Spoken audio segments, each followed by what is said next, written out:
प्रथम लागू दो चरण को, धनी ए न चुरायो खिन। लाख तली लाल एड़िया, मेरे जीव के यही जीवन। इन पाँव तले पड़ी रहूं, धनी नजर खोलो बातन। पल न वालू निरखु नेत्रे, मेरे जीव के यही जीवन। मेरे जीव के यही जीवन। प्रणाम। प्रणाम सुंदर साथ जी।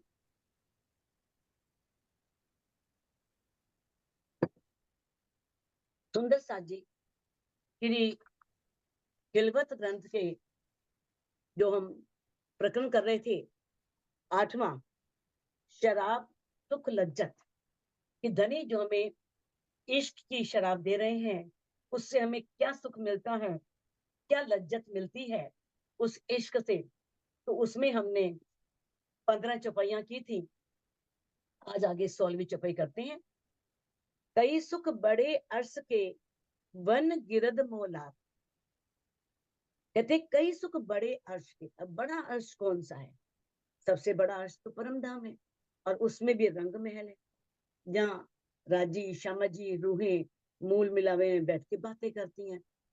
तो यानी परम धाम में जो रंग महल है ना, उस रंग महल वन गिरद मोला, उसके चारों ओर जो वन है, फूल बाग है, नूर बाग है, कुंज वन है, निकुंज वन है, 7 वन है, केल निबोई अनार अमृत जांबू नारंगी वट। और जो उसके किनारे बने हुए महल हैं, कुंज वन में, निकुंज वन में, सब जगह महल बने हैं, मौलाते बनी है। तो कहते हैं उनके चारों ओर जो रंग महल के पूर्व पश्चिम उत्तर दक्षिण सभी दिशाओं में जो घेर करके वन आए हैं, बड़ो वन, मधुवन, महावन, बहुत यानी कि किस तरह से उत्तर दिशा में आए हैं। तो ये सब जो हैं चारों ओर जो घेर करके वन आए हैं, और उसके किनारे पर बने हुए जो महल हैं, ये हमें किससे पता लगा? ब्रह्मवाणी के माध्यम से। अब ब्रह्मवाणी के माध्यम से जानने के पश्चात हम उन कुंज निकुंज वनों का सुख चितवनी के माध्यम से ले सकते हैं, उन वनों में विचरण कर सकते हैं, उन महलों में जा सकते हैं। एक कायम सुख अर्श के, सुख हमेशा दिन रात, ये वो सुख है जो अखंड है, हमेशा रहने वाले। जो धनी ने हमें परम धाम के ये अखंड सुख दिए, जो हम परम धाम में रात दिन लिया करते थे, लेते थे ना, निज दिन रंग मोल में संग श्यामा जी श्याम। याद करो उन सुखों को जो लेते आठों याम। जो हम आठों पहर सुख लिया करते थे, अब इंद्रावती जी कह रही हैं उन सुखों को याद करो, जो परम धाम में हम आठों पहर अपने प्रीतम के साथ और सभी अपनी सखियों के साथ परम धाम में सुख लिया करती थी। किस तरह से वट पीपल की चौकी में झूलते थे, पुखराज में जाते थे, फिर किस तरह से माणिक पहाड़ के इन डोलों में झूलना। तो उन सुखों को धनी इसमें याद दिला रहे हैं, जिसके अंदर ये इश्क रूपी शराब प्रवेश कर जाती है, उसे ये सुख मिलते हैं। बस यही मुश्किल है, उस इश्क को अंदर प्रवेश करवाना। जब तक वो शराब सिर्फ यह है कि हमें दिख रही है, बोतल में पड़ी है, वाणी पड़ी है, रुमाल में ढकी हुई है, तो आनंद नहीं आएगा ना। जब तक हम उसका पान नहीं करेंगे, उसे अंदर उतारेंगे नहीं।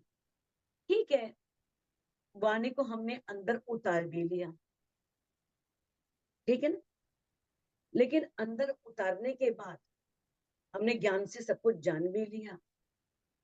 जब तक वास्तव में हम उस इश्क को, इश्क रूपी शराब को पीने के पश्चात उस इश्क का साक्षात अनुभव नहीं करते, तब तक वो लज्जत मिलने वाली नहीं है, वो आनंद मिलने वाली नहीं है। और वो लज्जत लेनी है, वो आनंद लेना है, तो धनी के प्रति दिल में इश्क लाना हो। और इश्क लाने के तरीके तो धनी ने वाणी में एक नहीं शायद अनेकों बताए हैं, मैं संख्या नहीं कर सकती। बहुत चौपाइयां है इसके बारे में, इश्क के बारे में, कि इश्क कैसे उत्पन्न होगा, धनी कैसे इश्क दे रहे हैं। धनी ने बार बार ये बातें बताई हैं, तो हमें उस राह पर चल करके धनी के प्रति इश्क लेना, तब जाकर के ये सुख मिलेगा, ये लज्जत मिलेगी। कई सुख जोए बाग के, जोए बाग, जोए तो आप जानते हो यमुना जी। अब यमुना जी जो कि रंग महल की पूर्व दिशा में है, और जोए बाग जमुना जी के किनारे बड़े बड़े साख वन हैं, केल निबोई अनार अमृत जांबू नारंगी वट, कई सुख कुंज गलियन।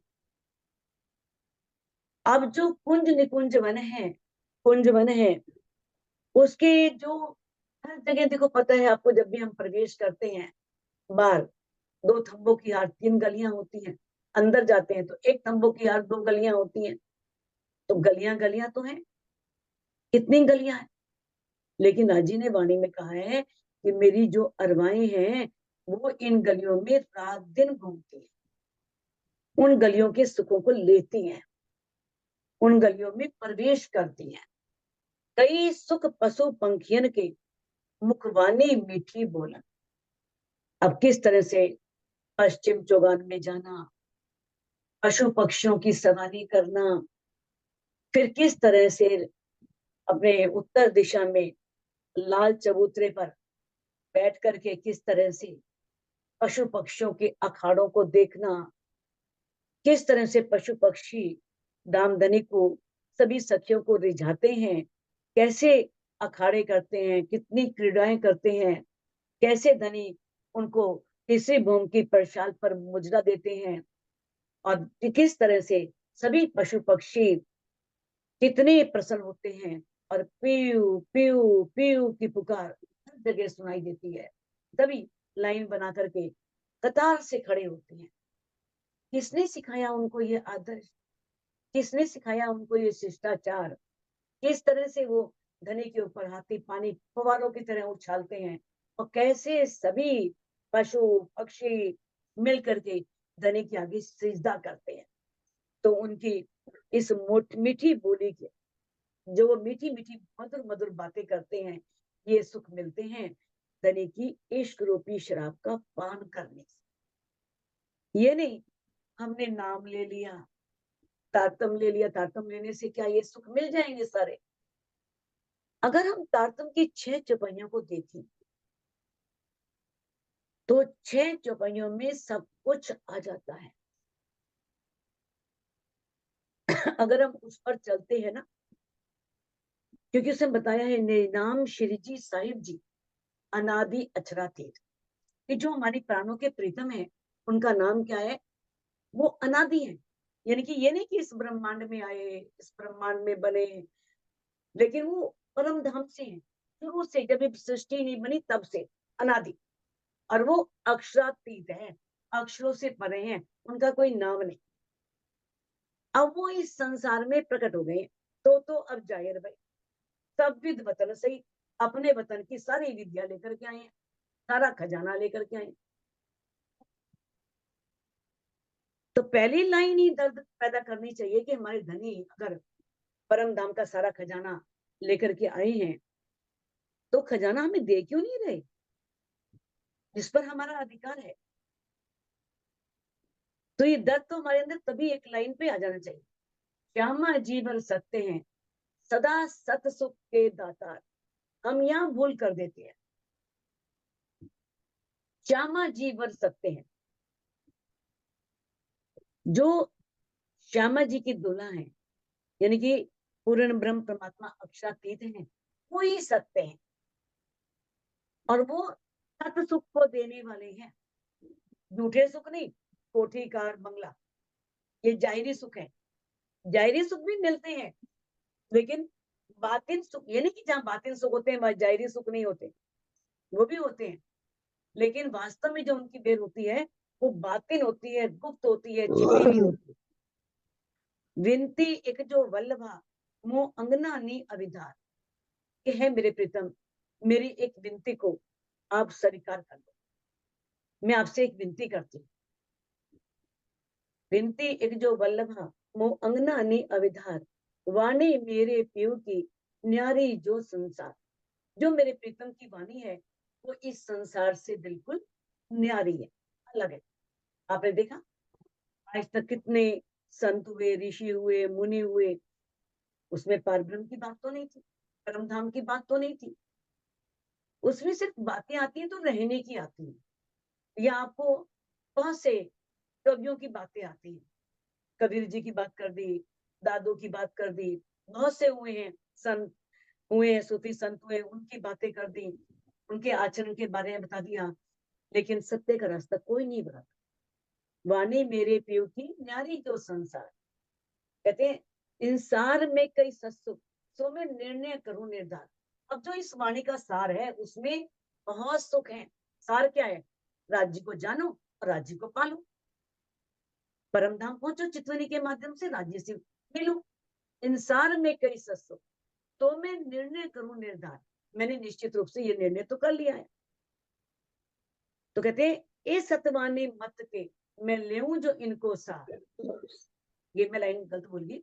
इस सत्यवाणी मत के, सत्यवाणी को मत के जब मैं इसके सार को ग्रहण करती हूँ तो इस सार में बहुत सुख है। आगे कहते हैं कि सुख देव ब्रह्म श्रेष्ठ को तो मैं अंगना नाद। अब अगर जो मुझे ये सुख मिला है, इस सार में जो सुख मिले हैं मुझे, ये सुख मैं अगर ब्रह्म श्रेष्ठियों को दूं, तो मैंने परम धाम में मूल मिलावे में बैठ करके वायदे किए थे कि तू बोले तो मैं बताऊंगी, मैं बोलूं तो तू बताना, बता देना। तो कहते हैं ए सुख देव ब्रह्म श्रेष्ठ को तो मैं अंगना नार, जब ए सुख अंग में आवही तब छूट जाए विकार। कितनी बड़ी बात कही है। अगर इस पर हम चलते हैं तो बिना विकार छूटे, बिना मन निर्मल हुए, अपना अंतस्करण निर्मल हुए परमात्मा तो मिल नहीं सकते। और जब ये सुख अंग में आएगा, हमारे हृदय में आएगा, परम धाम आ जाएगा, अक्षरातीत आ जाएंगे, तो क्या होगा? अपने आप विकार छूट जाएंगे, हमारे छुड़ाने से नहीं छूटेंगे। हम कितने प्रयत्न कर लें, धनी चाहेंगे तभी छूटे, लेकिन हमें दिल में तो लेना पड़ेगा ना। हम कहें हमें तो कुछ करना ही नहीं है, अपने आप धनी करेंगे, अपने आप विकार दूर हो जाएंगे। हमें चितवनी में तो बैठना पड़ेगा ना, प्रयास तो करना पड़ेगा। चितवनी में बैठने से ही हमारे अंतस्करण पर जो विकार हैं, कहते हैं विकार सारे अंग के काम क्रोध दिमाग, विरह बिना ना जले कोई नहीं दिल पार। कि जिस तरह से कभी विकार छूट जाएंगे तो फिर क्या होगा? आयु आनंद अखंड घर को फिर अक्षरातीत भरता है। जब वो अंतस्करण निर्मल हो जाएगा फिर क्या होगा? हमें अपने अखंड घर का, उस परम धाम का आनंद आ जाएगा। क्योंकि जो हमारे आत्मा के प्रीतम अक्षरातीत हैं वो हमारे हृदय में विराजमान हो जाएंगे, तो फिर तो आनंद ही आनंद है, क्योंकि आनंद का सागर अंदर आ गया। अगर हम इस चौपाई को देखते हैं ना, ये सिर्फ 6 पंक्तियों को सिर्फ पढ़ना थोड़ी है, इसको पढ़ करके एक एक बात पर विचार करना है। क्या वास्तव में हम इन 6 पंक्तियों पर चल रहे हैं? चल रहे हैं तो हमने समझो पूरी वाणी का मंथन किया है, चिंतन किया है, उसके सार को ग्रहण किया है, और उस सार को हम बाकियों को भी दे रहे हैं। और हम चितवनी में बैठ करके अपने अंतस्करण के विकारों को दूर कर रहे हैं। तो फिर तो कोई देर ही नहीं लगेगी, फिर तो अक्षरातीत के मिलने में और परम धाम के दिखने में कोई समय नहीं लगेगा। तो ये जो बातें हैं अगर हमारे कंठ तक हैं, हमारे ज्ञान तक हैं, हमने सब कुछ, हम कहते हैं बट पीपल की चौकियां चारों हारें डोले, ए सुख कब हम लेवेंगे, हक हाथी रुए भेले। हम मुंह से बोल देते हैं चौपाई, लेकिन क्या वास्तव में हमने वो सुख लिए? प्रश्न तो यहाँ उठता है। जो इंद्रावती जी ने ली, उन्होंने बट पीपल की चौकी में किस तरह से धनी के साथ बैठ करके झूले जो वो सुख ली। तो हमें इस वाणी के द्वारा ये प्रेरणा दी है धामधनी ने इंद्रावती जी के तन में बैठ करके, कि हमें उस इश्क रूपी शराब, मैंने पहले आपको एक कहानी सुनाई है गुरु नानक जी की, किस तरह से उन्होंने एक शिष्य ने उनसे पूछा था कि मैं आपका बहुत उपदेश सुनता हूँ लेकिन असर तो होता नहीं। फिर किस तरह से उन्होंने शराब पान करवाई थी और बाद में पूछा था कि क्या कोई असर हुआ? कहते वाह गुरु जी वाह, शराब तो एक बूंद अंदर ही नहीं गई, असर कहाँ से हो? क्योंकि आपने तो कहा था कुल्ला करके बाहर फेंक देना है। तब गुरु जी ने कहा था इसी तरह से जब मैंने जो बातें कही वो तुम्हारे अंतःकरण में, तुम्हारे अंदर उतरी ही नहीं, तो असर कहाँ से हो? तो इस वाणी का असर भी तब होगा जब हम वाणी में कही हुई बातों को अपने अंतःकरण में उतारेंगे। सिर्फ सुनने से कुछ नहीं होना। अगर हम सुन करके वास्तव में उस इश्क को लेकर के, उस इश्क रूपी शराब को अपने अंदर उड़ेलते हैं, अपने हृदय में लाते हैं, दिल में लाते हैं, तभी हमें ये सुख मिलेंगे, ये लज्जत मिलेगी। ए खिलौने सुख हक के, ए सुख दिए रूह। ये जो है सारे इस परम धाम में पशु हैं, पक्षी हैं, जितनी भी हकीकत की लीला है, वो क्या है? वो राज्य के खिलौने राज्य ने बनाई है सिर्फ आनंद के लिए, लीला के लिए। वो स्वयं ही है वैसे तो। कहते हैं किस तरह से ये सुख दिए रूह, और उन्होंने ये सब बना करके इस लीला के द्वारा अपनी रूहों को बहुत सुख दिए। इन नासूत में बैठाए के सुख दिखाए नूर के पार। और इस नश्वर ब्रह्मांड में, इस हद के ब्रह्मांड में बैठा करके दामदनी ने किस तरह से हमें अक्षर के पार, नूर के पार, उस अक्षर ब्रह्म के पार जो परम धाम है, जो अक्षरातीत है, उनके कितने सुख दिए, कितने आनंद दिए हैं इस वाणी के माध्यम से। कई सुख दिए ललित कदर में, जो अव्वल दो तकरार। अब कहते हैं कि हमें इस धनी लैल लत कदर की रात्रि में लाए, जिसे बोलते हैं लैल तुल कदर की लंबी रात्रि, अर्थात उसका अर्थ है अज्ञानता की लंबी रात्रि। लैल और तुल और ये कद्र, ये तीन तकरार है। लैल बोलते हैं ब्रज को, तुल बोलते हैं रास को, और कद्र बोल देते हैं जागने के ब्रह्मांड को। तो कहते हैं हमें धनी इस लैल तुल कद्र की रात्रि में लेकर के आए, और किस तरह से उन्होंने हमें जो अव्वल दो तकरार, जो शुरू में दो तकरार, जो ब्रज का है और रास, ये दो जो लीलाएं हुई, धनी ने हमें कितने सुख दिए, ब्रज में कितने सुख दिए, अनजाने में धनी ने इतने सुख दिए, तो समझो जानने के पश्चात कितने सुख देंगे। तब तो धनी की पहचान भी नहीं थी ना, पता ही नहीं था कृष्ण जी से हम प्यार क्यों करते हैं। रास में जाके पता लगा ना कि हमारी आत्मा के प्रीतम है। तो कहते हैं कि जब पूर्ण ज्ञान भी नहीं था, फिर धनी ने इतने सुख दे दिए ब्रज में। रास रास में 52 दिन उनसे विरा किया, फिर भी हमें वृंदावन में रास रचा करके वहां बुला लिया। फिर वृंदावन में कितने सुख दिए, कितनी रास की, कितनी रामते की। फिर धनी ने ये दिखाया कि अहम नहीं लेके आना। वृंदावन में भी थोड़ा सा अहम ही तो आया था, अरे राज्य हमारे अधीन हो गए हैं, हम जैसे चाहें राज्य से करवा सकते हैं। क्योंकि वो किस तरह से रास में, जैसे किसी के सखी के फूल गिर गया तो फूल लगा दिया, कोई आभूषण गिर गया तो आभूषण पहना दिया। तो इस अहम को धनी ने वहां नहीं रहने दिया, तो इस ब्रह्मांड में हम किसी का अहम क्या रहेगा? अहम बिल्कुल नहीं लेकर के आना। अगर अहम को नहीं छोड़ा तो धनी को पा ही नहीं सकते। राधा ने अहम किया था कि भाई मेरे से चला नहीं जा रहा, मुझे अपने कंधे पे बैठा लो, तो क्या हुआ था? गायब हो गए थे ना, अंतर ध्यान हो गए थे, तो राधा जी गिर गई थी नीचे। तो इस तरह से हमें उन्होंने कितने वहां पर सुख दिए, कितने आनंद दिए, सुख दिए फजर तीसरे। अब जो ये तीसरा ब्रह्मांड है, ये फजर का ब्रह्मांड है। फजर मैंने उजाला, दिन निकल जाना।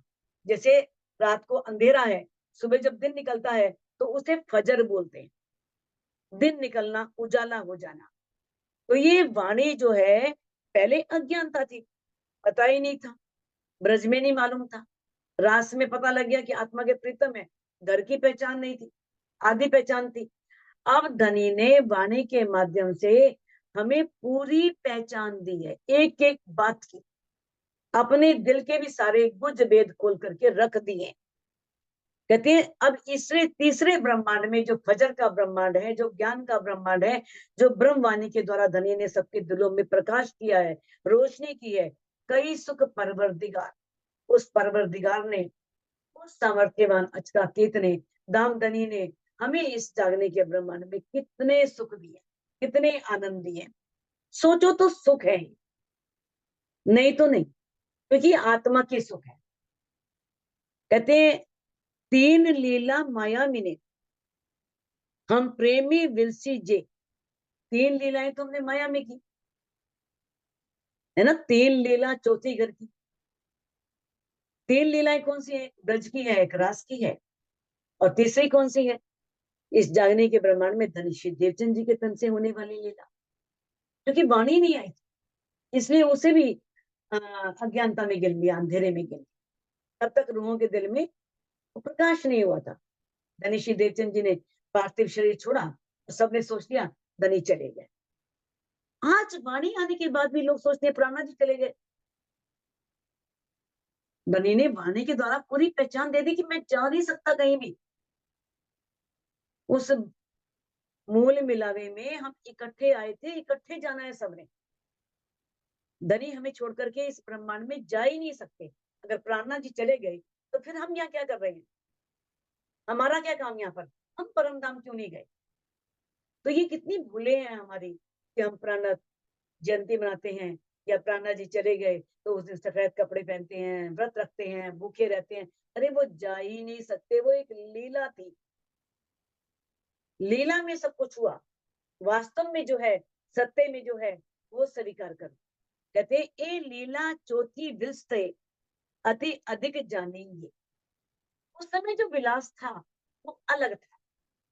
अब जो ये चौथी लीला है, जो श्री प्राणनाथ जी के तन से हुई, जिसमें पांचों शक्तियां विराजमान थी, जिसमें सब कुछ जाहिर कर दिया गया, अब उसका विलास सबसे अधिक महत्वपूर्ण है। क्योंकि 1735 में श्यामा जी की पातशाही शुरू होती है, और उसके पश्चात ये वाणी उतरती है, किलवत परिक्रमा सागर श्रृंगार, ये चारों वाणी उतरती है। और किस तरह से सुंदर साथ ने इस वाणी के उतरने से अपने धाम हृदय में युगल स्वरूप को विराजमान किया और परम धाम के सुख ली। तो ये वाणी आज भी हमारे सामने है। आज भी प्राणनाथ जी कहीं गए नहीं, ज्ञानमयी स्वरूप में हमारे सामने। तो हम इस ज्ञानमयी स्वरूप को प्रेममयी स्वरूप में परिवर्तित कर सकते हैं। ये रूहों के हाथ में, रूहों ने कितना बल पकड़ा है, ये उनके जीव पर निर्भर है, उनके जीवों ने कितना तप किया है। कई सुख दिए निस्बत कर एक झूठा तन कर यार। देखो धनी की मेहरबानी, सिर्फ ये जानकर के मेरी इन रूहों से निस्बत है, इस निस्बत के कारण उन्होंने कई सुख। अब इस संसार का ही उदाहरण ले लो। एक पति अपनी पत्नी और बच्चों के लिए कितने कष्ट उठाता है, उसे सुख देने के लिए। किस तरह से कोलू का बैल बना रहता है, नौकरियां करता है, एक्स्ट्रा टाइम करता है, ओवर टाइम करता है, पैसे कमाता है, ताकि मेरे बच्चों को सुख मिले, मेरी पत्नी को सुख मिले, उसकी सब आवश्यकताएं पूरी हो सके। तो जो इस पूरे ब्रह्मांड के मालिक हैं, क्या अपनी रूहों के लिए कुछ नहीं करेंगे उनको सुख देने के लिए?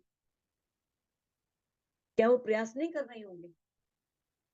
वो तो कर रहे हैं। वो तो कहते हैं तुम एक बार जी करो, मैं 10 बेर करूं तुम्हें। एक बार तुम साध करो, मैं 10 बेर जी करूं, कर कर तुमको याद। एक बार तुम साध करो, बस मुझे रिझा लो, फिर मैं आपके आगे 10 बार जी करूंगा, और हर समय तुम्हें याद करूंगा। तुम करो मेरा जिक्र, मैं करूं तुम्हारा फिक्र।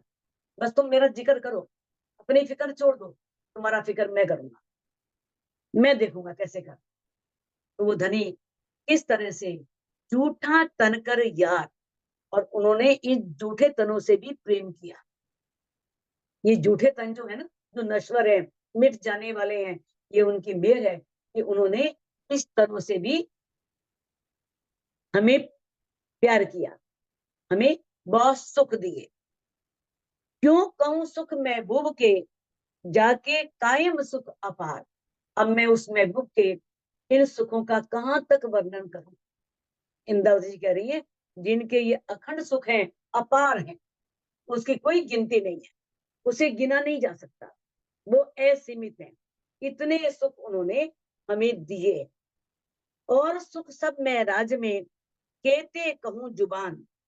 और जो दर्शन की रात्रि है वो तो बड़े आनंद की रात्रि है। जो मोहम्मद साहब ने दर्शन किया, धनीश्री देवचंद जी ने 3 बार दर्शन किया, मीरा जी ने हफ्सा में साक्षात दर्शन किए, और जिन ब्रह्म मुनियों ने, जिन परमहंसों ने उन धामधनी से बातें की, इन आंखों से उन्हें साक्षात देखा, उन सुखों को तो परमहंस ही जान सकते हैं ना, वही परमहंस बता सकते हैं कितने सुख उन्हें मिले होंगे। सोचो, आज अगर कोई रूह चितवन करती है, उसी धनी का थोड़ा भी दीदार होता है, दर्शन होता है, तो उस सुख को रूह बयान नहीं कर सकती, वर्णन नहीं कर सकती। कितना सुख उसे मिलेगा, कितना आनंद किस उसे मिलेगा।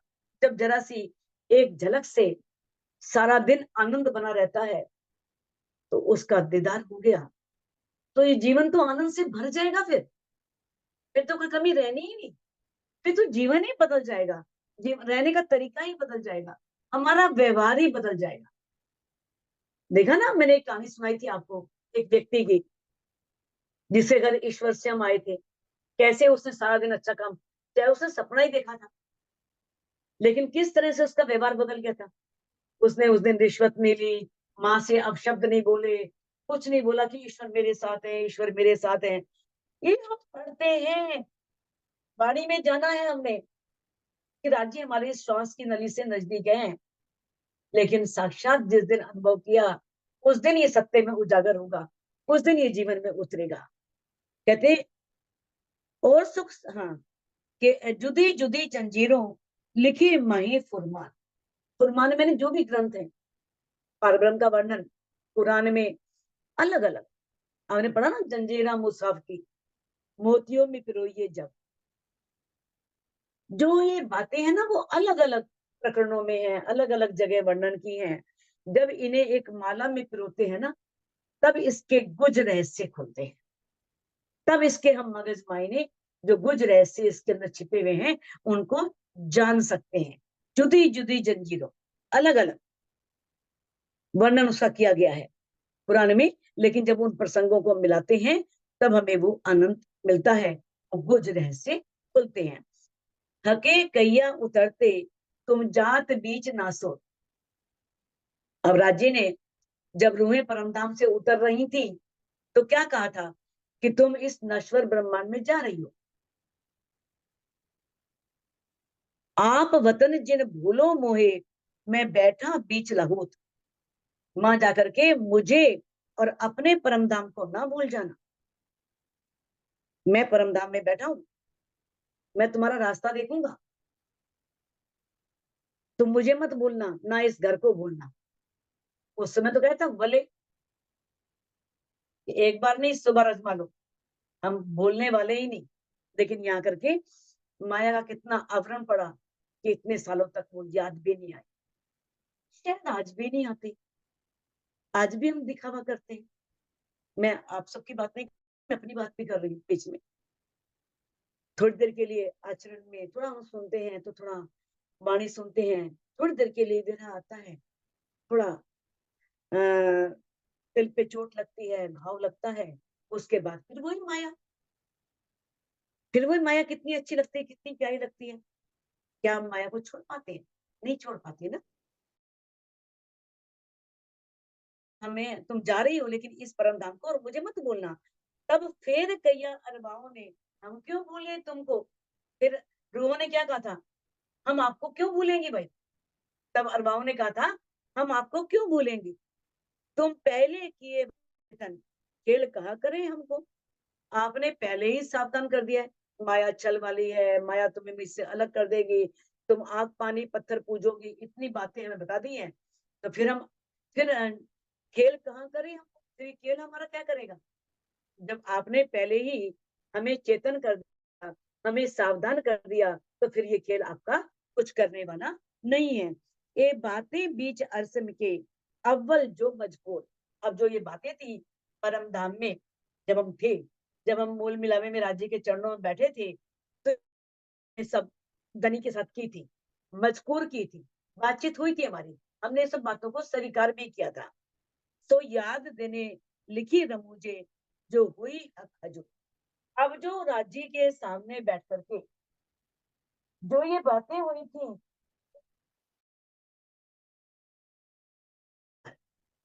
एक बार नहीं कई बार उन्होंने उन बातों को याद दिलाया। याद करो उन बातों को, वो अनेक धर्म ग्रंथों में संकेत दे दिए, बहुत से इशारे दे दिए, सब बातों को याद दिलाया। बैठाए बीच नासूत के हम पर भेजा फुरमान। हमें इस नश्वर ब्रह्मांड में बैठा करके धनी ने हमारे लिए कुरान भेजा। उनमें लिखी इशारतें वाहिदत के सुभान। जो वाहिदत की सुभान है, वाहिदत परम धाम को ही बोलते हैं, जहाँ वाहिदत है एक दिली, जो एक दिली जहां पर है वाहिदत में, और वहां पर वो क्या है, वहां के शहंशाह, सुभान, बादशाह। तो किस तरह से उनमें बहुत बातें जो है उन्होंने वो इशारों के रूप में लिखी हैं, और गवाह के रूप, साक्षी के रूप में कुरान उतारा। और फिर किस तरह से सारी बातें जो मार्फत की बातें थी, वो राज्य के आवेश से संकेतों में सारी लिखवा दी गई। देखो, निस्वत है, वाहिदत है, इश्क है, सबके मार्फत, सबके स्वरूप राजी है। मार्फत राजी है, इश्क राजी है, सब कुछ राजी है। जबकि हकीकत के स्वरूप में कौन है? श्यामा जी हैं, सखियां हैं, परमधाम के 25 पक्ष हैं, राजी के दिल से ही निकले। ये सारी लीलाएं हकीकत की लीलाएं हैं, और राजी जो है वो मार्फत के स्वरूप हैं। अर्ज देखा रू अल्लाह हक सूरत किशोर सुंदर। रू अल्लाह श्याम रानी ने परमधाम देखा कि राज्य की सूरत जो है बड़ी किशोर है, बड़ी सुंदर है, कई वाहिदत की मार्फत जो अर्श अजीम अंदर। ये सागर ग्रंथ में छपाई आती है कि अर्श अजीम के अंदर। अब आप कहोगे भाई मेराज में तो मोहम्मद साहब गए थे, मोहम्मद साहब ने दर्शन किए थे, उन्होंने वर्णन किया है किशोर सूरत का। अरे, सुंदर बाई देखिया दिल के दीदो माए, ये चौपैया ने पढ़ी है ना। सुंदर बाई ने अपने दिल के आंखों से देखा था। उसे ब्रज की सुध थी, ब्रज रास और धाम की, जागनी की सुधनाएं, धाम की सारी सुध थी। उन्होंने अपने दिल के, अपने अंतर दृष्टि से परम धाम के उन सभी सुखों को देख लिया था। तो ये प्रश्न नहीं आना चाहिए कि यहाँ पर कई लोग कह देते हैं कि नहीं नहीं वो मोहम्मद साहब नहीं गए थे, अक्षर की आत्म नहीं थी, श्यामा जी थी। श्यामा जी तो वहीं बैठी हैं, उन पर तो ताला लगा है, बेहोशी में है, फिर वो कैसे दर्शन करने के लिए गई थी? यहाँ पर जो चौपाई आई है वो उस भाव सागर ग्रंथ में जो आई है, वो तो श्यामा महारानी ने दिल के आंखों से सारा परम धाम ही देख लिया था। परम धाम के सारे सुखों का, सारी सुख थी उनको, सारा पता था उनको। तो कहते हैं कही वाहिदत की मार्फत। फिर जो वाहिदत है, एक दिली के स्वरूप जो राजी है, और वाहिदत को भी, मार्फत को भी पूरा स्पष्ट कर दिया जो परम धाम के अंदर थी। मोमिन मेरे अहिल हैं हके लिखिया माहे कुरान। अब कुरान में राजी ने क्या लिख दिया कि जो रूए हैं वो मेरे वारिस हैं। जैसे हम भी वारिस बनाते हैं ना किसी को, मेरी संपत्ति का वारिस मेरा बेटा है या मेरे बच्चे हैं। तो राजी ने किसको वारिस बनाया है इस वाणी का? रूहों को। उन्होंने कहा था कि जो ये कुरान के 12वें पारे में स्पष्ट लिखा है कि मेरे ज्ञान को पाने के जो वास्तविक अधिकारी हैं वो मोमिनी है, ब्रह्म सृष्टि है। ये बात कुरान के 12वें पारे में लिखी हुई है। खोल इसारते रमूजे इनो जरे जरा पहचान। और ये मोमिन ही इन गुज रहस्यों को खोल सकते हैं। इन इशारों को, इन संकेतों को समझ सकते हैं। इनको जर्रे जर्रे की पहचान है। क्यों कहा राजी ने ऐसा, जर्रे जर्रे की पहचान? क्योंकि वो वहां रहने वाले हैं, जो जहाँ का रहने वाला है। आप अपने घर में रहते हो तो आप कहीं भी जाओ, चाहे कितनी दूर चले जाओ, आपको घर का एक एक कोना याद होगा। मेरे घर के में कितनी अलमारियां हैं, किस अलमारी में क्या है, सब पता होता है। अब आप कहोगे कि हाँ ठीक है, हमने तारतम लिया है, हमें तो नहीं पता परम धाम में क्या है, हमें तो जर्रे जर्रे की पहचान नहीं है ना। तो ये उन रूहों के लिए है जो इस ज्ञान से जागृत हो जाती हैं। जब वो जागृत हो जाती है, जो जब उन्हें अपने घर की याद आ जाती है, तो उन्हें अपने घर की सारी गलियां, सब कोना कोना, एक एक बात की जानकारी मिल जाती है। और जिन छुओ कुरान को, जो हके लिखी हकीकत, और जिन छुओ कुरान, जिनमें न मत, अब इंदत जी कह रही है और कोई मत कुरान को छूना, कोई कुरान का अधिकारी नहीं है, कुरान के अर्थ नहीं खोल सकता, सिर्फ मोमिनों के अलावा, ब्रह्म सृष्टियों के अलावा। यो हके लिखी हकीकत, राजी ने ये बात कुरान में स्पष्ट लिखवा दी है, 12वें पारे में बिल्कुल स्पष्ट लिख दिया है कि और कोई भी इस कुरान को ना छुए, किसी को अधिकार नहीं है मोमिनों के अलावा। वाको नापाकी ना डरे बिना तौहीद मदद। अब तौहीद मदद का अर्थ समझ लो कि तौहीद मदद होता क्या है। ये है, तौहीद बोलते हैं सवलीला अद्वैत परमधाम। अब सवलीला अद्वैत परमधाम से जो तारतम ज्ञान आया, जिसके द्वारा हम अक्षरातीत और परमधाम का हमें ज्ञान होता है, वो है तौहीद मदद। तौहीद सवलीला अद्वैत परमधाम का जो ज्ञान है, परब्रह्म का या परमधाम का जो ज्ञान, तारतम ज्ञान है, उससे जिसे पहचान हो जाती है परमधाम की और उस अक्षरातीत की, उसे बोलते हैं जिस पर तौहीद मदद हो, जिस पर तारतम ज्ञान की मेहर हो, तारतम ज्ञान की कृपा हो, वो उस ज्ञान से सब कुछ जान चुका होता है। तो कहते हैं तो मदद तौहीद की, कहते हैं ब्रह्म मुनियों के अलावा संसार में किसी को तारतम ज्ञान नहीं मिला। कहने का भाव यह है कि तारतम ज्ञान के बिना ना वेद के अर्थ खुलते हैं, ना ही कुरान के अर्थ खुलते हैं। पाइए ना मोमिनों में, मोमिनों के बिना उसे नहीं पाया जा सकता, उसे नहीं जाना सकता। ए दुनिया को चाहे नहीं, जाको हक बका रोशन। अब जो ब्रह्म मुनि है, ये दुनिया को चाहे नहीं, ये दुनिया को नहीं चाहते, इनको कोई तृष्णाएं नहीं होती, इच्छाएं नहीं होती, संसार की कोई चाहना नहीं, एक दुनिया को चाहे, क्योंकि ये इस ज्ञान से जाग चुके होते हैं। उनके लिए ये संसार सारा मुर्दे के समान होता है। वो राज्य की ओर से जीवित होते हैं और किस तरह से अपने आप को जीते जी मार देते हैं। राज्य ने वाणी में कहा है ना कि किस तरह से हमारी वाणी पुकार रही है, जीवते मारिए आपको, कि जीते जी अपने आप को मार। और मोमिन ही मार सकते हैं और कोई नहीं मार सकता, मोमिन ही अपने आप को मारने, मतलब ये तृष्णाओं को मारना, इच्छाओं को मारना। तो और उसके उसको जो है, जो अपनी चाहनाओं को मार देता है, चाह मिटी चिंता गई, मनवा बेपरवाह, जिसकी चाहें मिट गई, चिंता मिट गई, फिर उससे क्या चिंता है, फिर तो बेपरवाह है। तो किस तरह से जाको हक बका रोशन, जिसे राजी और परमधाम सारा पता होता है, सारा ज्ञान होता है परब्रह्म का और परमधाम का, उसे सब कुछ जहूर होता है, उसका उसको इन सब का प्रकाश हो जाता है। सो पाक मोमिन कहे जिन लिया हकीकी दिन। हकीकी दिन किसे बोलते हैं? हकीकी दिन बोलते हैं, दिन तो जानते हो आप, धर्म को बोलते हैं दिन। तो जिन्होंने सत्य का मार्ग अपनाया, हकीकी सच्चा धर्म, जो हमें सत्य की पहचान कराता है, जो हमें पार ब्रह्म की पहचान कराता है। अगर कोई इस पर प्रश्न भी करता है, आप ऐसी बात करते हो, तो कई होते हैं प्रश्न करने वाले, आप कैसे दावा लेते हो कि सत्य की पहचान करा रहा है? तो आप इस वाणी के माध्यम से अनेक प्रमाण दे करके उस पारब्रह्म की पहचान करवा सकते हो।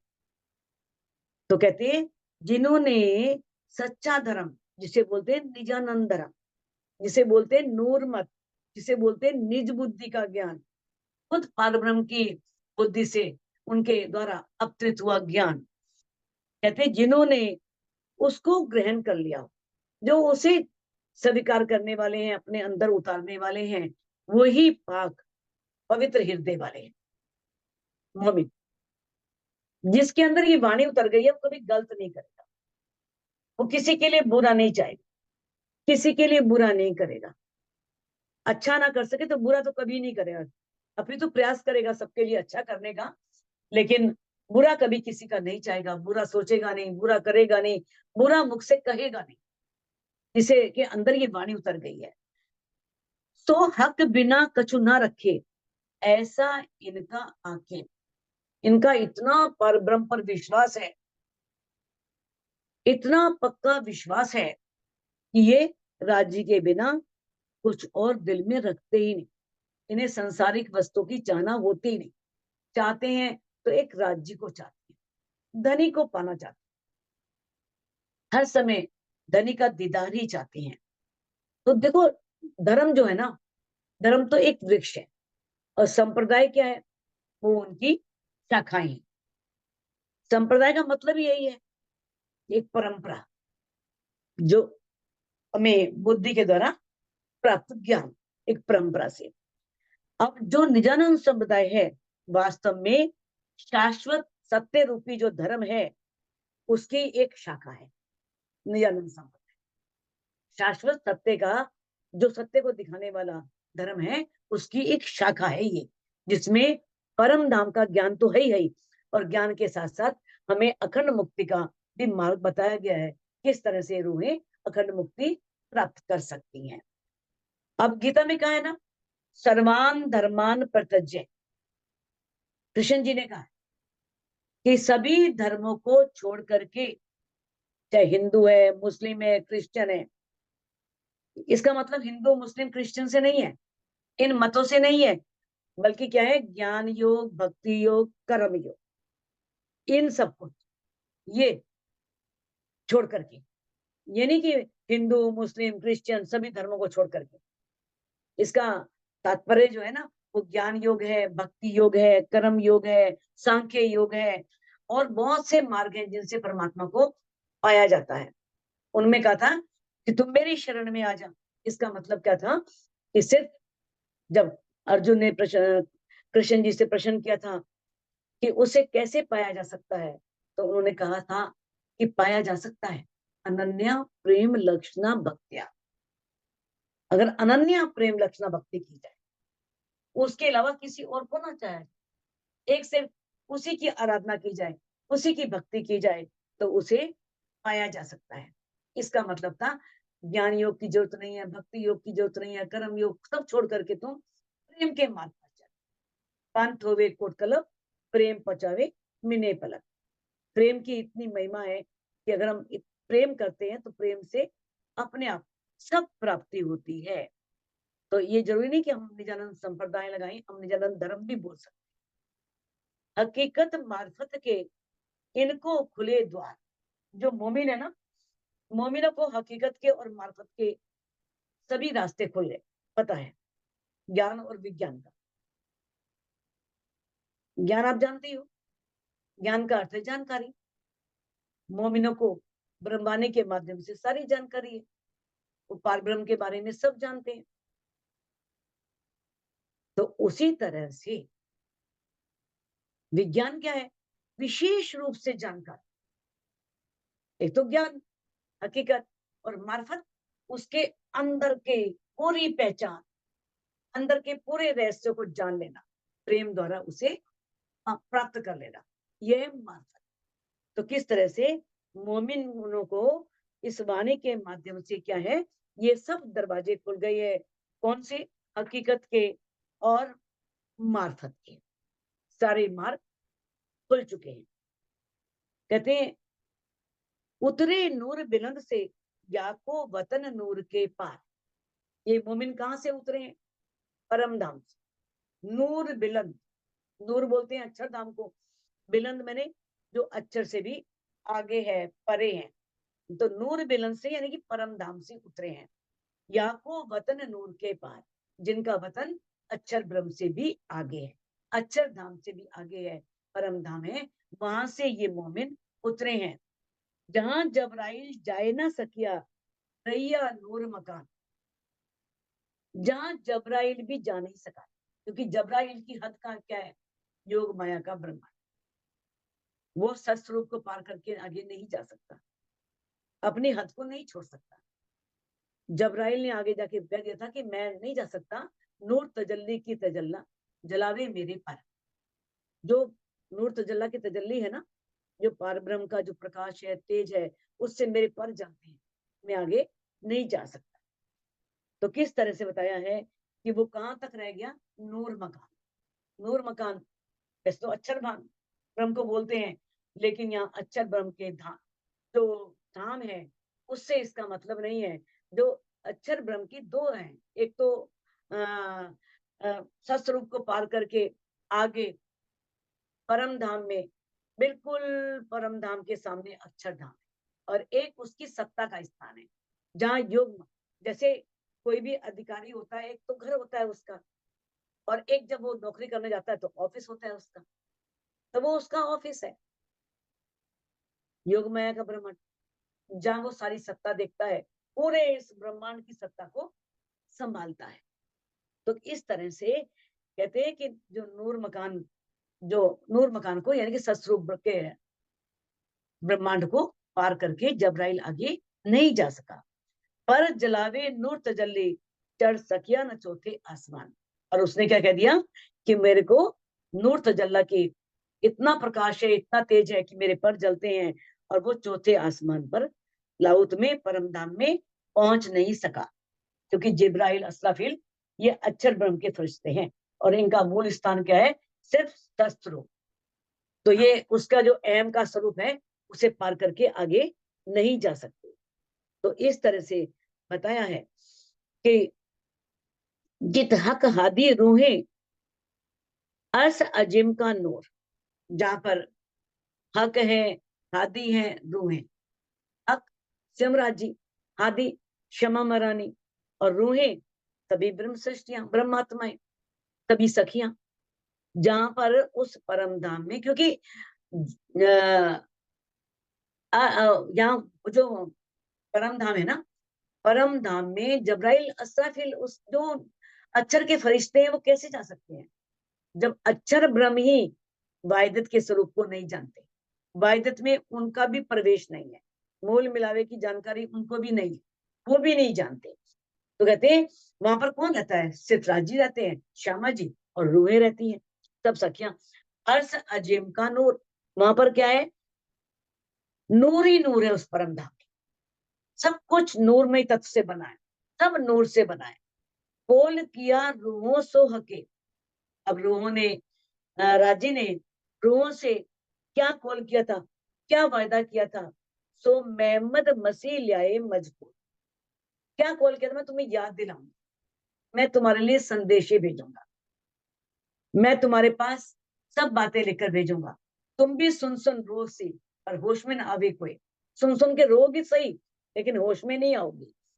मोहम्मद मसीह, मोहम्मद मोहम्मद साहब, जिन्होंने कुरान में सारा वर्णन किया, और मसीह का है रूह अल्लाह, तनीश देवचंद श्यामा जी, ये दोनों एक मत समझ लेना। मेहमद साहब सारे प्रमाण लेकर के आए कुरान, दनीश देवचंद जी जिनके अंदर शमा महारानी विराजमान थी, रूह अल्लाह, साथ में जहाँ शमा महारानी होंगे राजे तो होंगे ही होंगे, राजे तो उनसे अलग रह ही नहीं सकते, अंदर विराजमान है, वो लेकर के सारे परम धाम की बातें आई, किस तरह से उन्होंने परम धाम के जर्रे जर्रे का रूहों के सामने वर्णन किया। तो किस तरह से मोहम्मद साहब और शमा महारानी ने ल्याए मजकूर, सारी बातें वहां से लेकर के आए, और संसार में ला करके सबको दिखाया, मजकूर करवाया, उन्हें उन्होंने स्वीकार किया।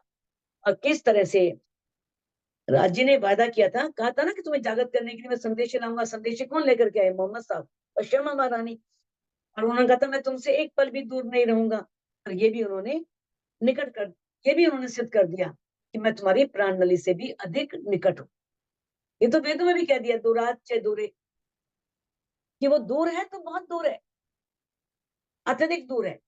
अगर वो निकट है तो बहुत निकट है, बहुत समीप है।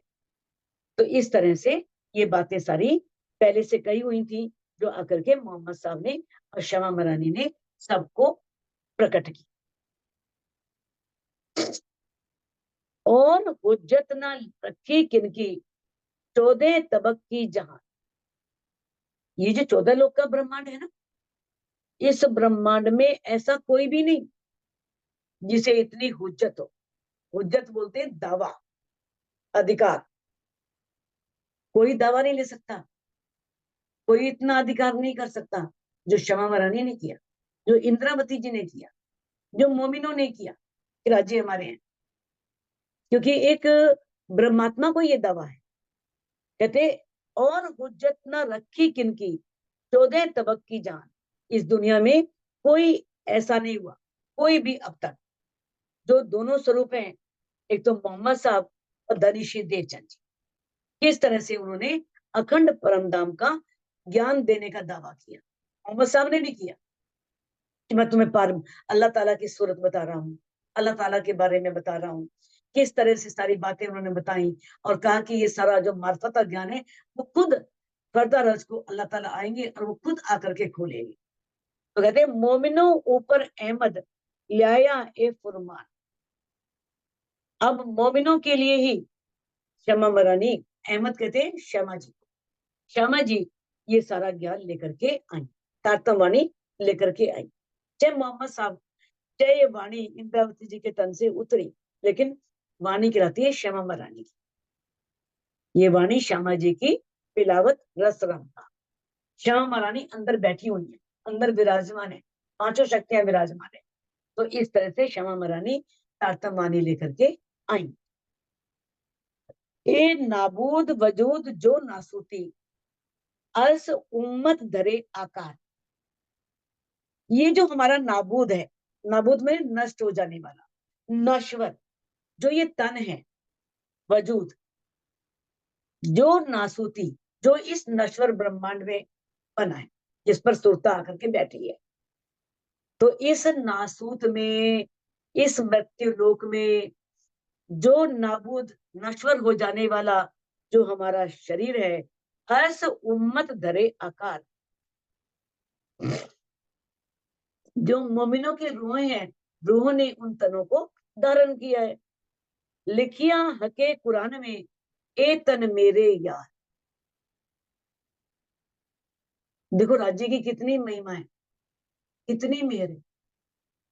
राज्य ने स्पष्ट लिख दिया है, किस तरह से कह दिया राज्य ने, कुरान में लिख दिया कि ये जो मोमिन है ना, ये जो तन है मोमिनों के, ये भी मेरे यार हैं, ये भी मेरे मित्र हैं, मुझे इनसे भी प्यार है।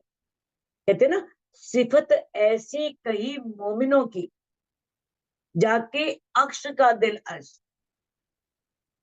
हक सुपने में भी संग रहे रूहें इनविद अर्श परस। ऐसी मोमिनों की सिफत बताई है कि राजी ने, जो उनका प्रतिबिंब है ना,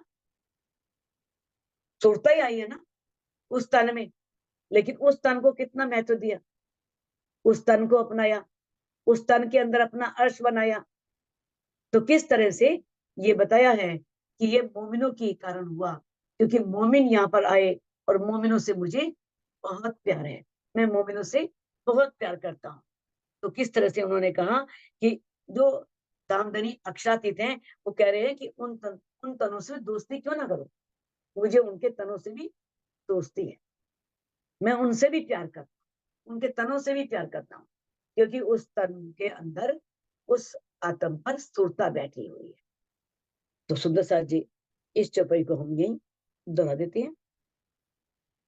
ए नागोद वजूद जो नासूती ए नाबूद वजूद जो नासूते अर्स उम्मत धरे आकार। अर्श उम्मत धरे आकार। अर्श उम्मत धरे आकार। लिखिया हके कुरान में लिखिया है के कुरान में लिखिया हके कुरान में, ए तन मेरे यार, ए तन मेरे एक यार। मेरे यार बोलो श्री प्राणनाथ